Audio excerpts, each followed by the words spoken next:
Jama'a assalamu alaikum, barkanmu da sake kasancewa da ku a cikin wannan tasha tamu ta Madakin Gini TV. Tashar da muke kawo muku littattafan sarkin marubuta labaran yaƙi na nahiyar Afirka gaba ɗaya, wato Abdul'azaiz Sani Madakin Gini. To har yanzu dai muna ci gaba da kawo muku sabon littafi mai suna WUTA da RUWA na Abdul'azaiz Sani Madakin Gini.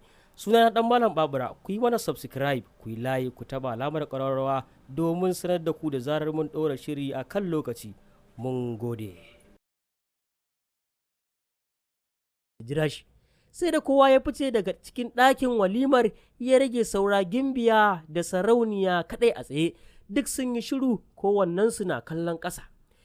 Gimbiya ta tako a hankali ta zo dab da Sarauniya ta dube ta kamar za ta yi kuka ta ce, haba ya ke ummata, ke kuwa menene yasa kika aikata wannan abun kunya haka? Yaya kina matsayin matar sarki mai daraja zaki sambaci ɗan talakawa a bainar al'umma cikin taro? Kin zubar da kimar masarautar nan, kuma kin kaskantar da darajata a matsayina na yarki.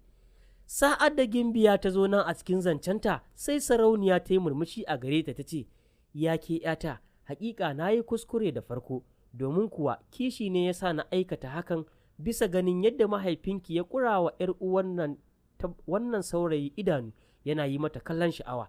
Tun da ya aure ni ban taɓa ganin ya yi wa wata mace irin wannan kallon da ya yi mata ba. A yanzu da ya zama na sumbaci wannan saurayi, sai na ji gaba ɗaya ma zan iya rabuwa da mahaifinki kuma na auri wannan matashi. Ko da jin wannan batu sai Gimbiya ta firgita ta da baya ta ce, shi kenan asirin nasu ya fara aiki a kanki kenan. Dole ne mu kai ki ɗakin bauta a cire miki sihirin da ya shiga gare ki. Sarauniya ta ce, ni fa babu wani sihiri da yaron nan ya yi mini. Da gaske nake, ina gaya miki ne da gaske na kama da tsananin sansa. Gimbiya ta sake razana, kawai sai ta kwalawa kuyangin Sarauniya kira, suka shigo cikin ɗakin walimar da gudu. Ta kalle su ta ce, ku kama mahaifiyata ku kai ta tirakarta, ku kwantar da ita akan gado, ina ganin ta sha giya mai yawa. Nan take kuyangin suka kama Sarauniya suka tafi da ita. Gimbiya ta bi su da kallo cikin tsananin takaici da mamaki. Al'amarin Ra'is da Isan kuwa dakaru ne kimanin su 20 suka yi musu rakiya zuwa ɗakin baƙi.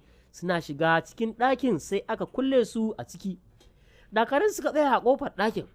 Ko daga nan haka sai Isan ta dubi Ra'is ta ce, akwai mugun abin da sarki ya shirya a kanmu.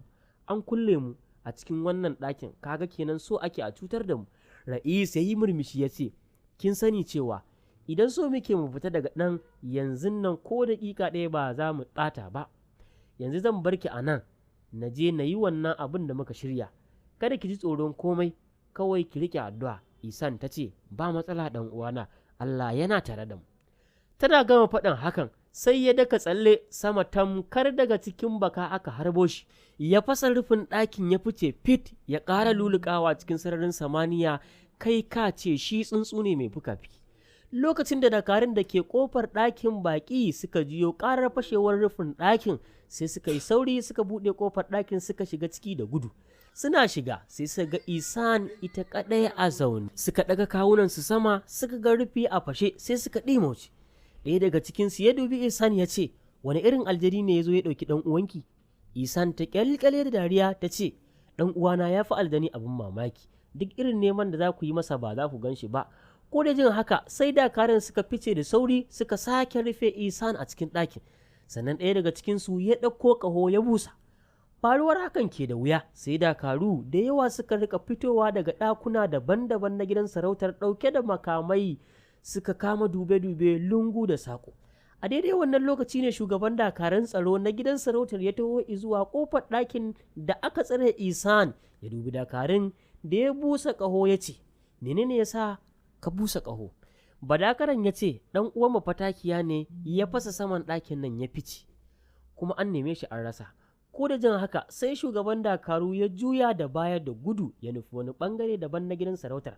A can ɗakin taro na majalisa kuwa bayan sarki da 'yan majalisa sun zauna sai aka yi tsit tsawon 'yan daƙiƙu babu wanda ya ce ƙala. Daga can kuma sai sarki ya ajiyar numfashi ya dubi 'yan majalisar ya ce, kun sani cewa abin da sarauniya ta aikata yau ba karamin abin kunya ba ne ga wannan masarauta tamu. Bisa wannan dalili ne ya sa na tara ku a nan gaba ɗaya domin mu yanke hukuncin da ya dace a kanta. Yanzu menene abin yi? Sa'ad da 'yan majalisar suka ji wannan tambaya sai kowa ya shiru suka kalli junansu, sannan waziri ya yi gyaran murya ya ce, abin bauta ya taimaki sarki, ai tun da aka kafa wannan masarauta tamu akwai hukunci akan kowace irin doka, saboda haka a duba cikin kundin kotun majalisa mana. Sarki ya dubi Muhuti ya ce, magana ta dawo gare ka. Muhuti ya buɗe wata jakar fata tsohuwa irin ta wani zamanin baya da ya shuɗe, ya ɗauko wani ƙaton littafi wanda aka yi bangonsa da jemammiyar fatar kada, kuma shafukan cikinsa ba na takarda ba ne, da yadin alawayyo aka yi su, shi kuma rubutun da ke jikin yadin da ruwan tawadar ɗorawa aka yi shi.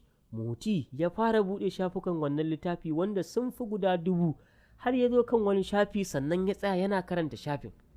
Daga nan sai ya ɗago kai ya dubi sarki a lokacin da 'yan majalisar suka ƙura masa idanu, ya yi gyaran murya ya ce, abin bauta ya taimaki sarki, littafin doka a majalisa ya yanke wa sarauniya hukunci na ɗaurin talala a cikin turakarta na tsawon kwana 90 babu fita, kuma ba za ta sake ganin wani ɗa namiji ba har tsawon wannan lokaci, kuma komai sai dai ta yi da kanta, ba a yarda ku yangi su yi mata ba har tsawon waɗannan kwanaki. Idan kwanakin nan suka cika ba za ta fito ko da wajen turaka ba, sai ta wanke sutura na kuyangi guda 90, kuma ta dafa abinci waɗanda kuyangi 90 za su ci, da hannunta za ta zuzzuba musu su gama ci tana kallon su.